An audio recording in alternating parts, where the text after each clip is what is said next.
The meeting is now being recorded. Okay, thank you.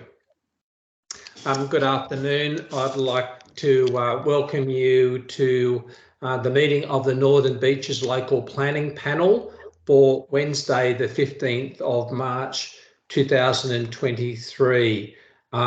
There is one item on the public component of the agenda, and that relates to DA 2022-0798 11 Taylor Street North Curl.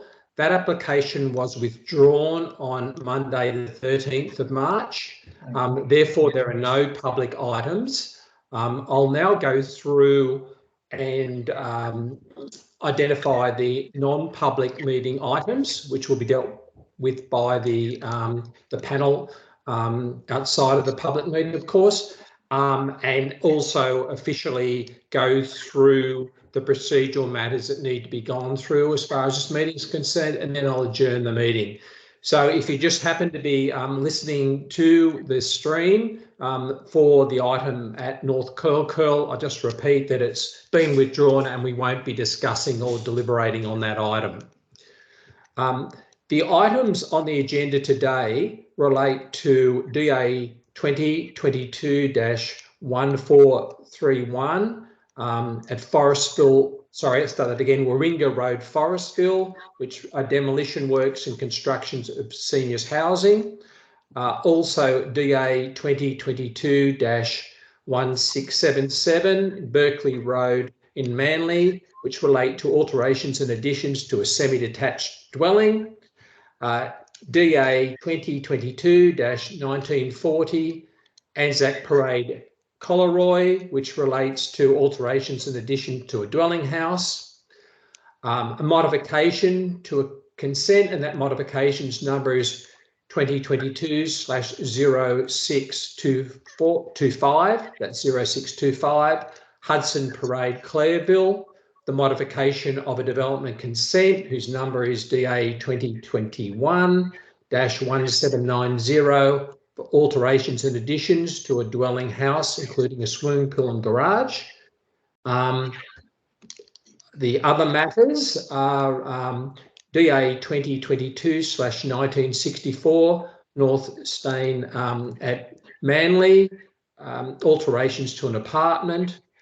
DA 2022-1647 16 Yachtsman Parade, Newport, which is construction of a seawall and earthworks. And last but not least, DA 2023/0053 Bower Street, Manly, alterations and additions to a unit within a residential flat building. Before I move on with the other procedural matters that relate to this meeting, I'd like to introduce myself. My name's David Crofts and I'm an independent planner and chair of the panel for this meeting. Also on the panel today are Lisa Bella Esposito, who is an expert independent member of the panel, Graham Brown, who is also an expert independent member of the panel, and Nick Lawther, who is a community member of the panel. And welcome to those members. A quick rundown on the function of the panel. In 2018, the state government made local planning panels mandatory for all Sydney councils and also Wollongong.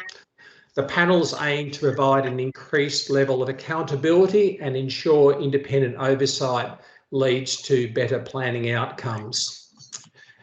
What happens is that the panel provides an independent and open forum for interested people and groups to hear and make submissions about development proposals. The panel considers and determines development applications, application modifications and reviews of applications that are referred to it. And it also provides recommendations to council on planning proposals or any other development matters that may be referred to the panel.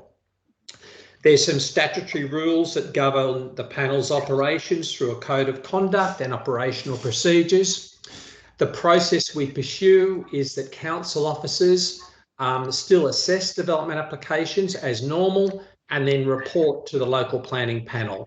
then the panel makes an independent determination of the applications. And the same goes with planning proposals. One of the things that's important to note is that the panel does not set policy, but works within the legal framework and policy set by state government, the council and the courts. The panel meetings include 4 members, myself as the chairperson, a committee member and 2 independent expert members. The expert panel members are required to have expertise in the following fields, 1 or more of them: urban design, planning law, or some other related field.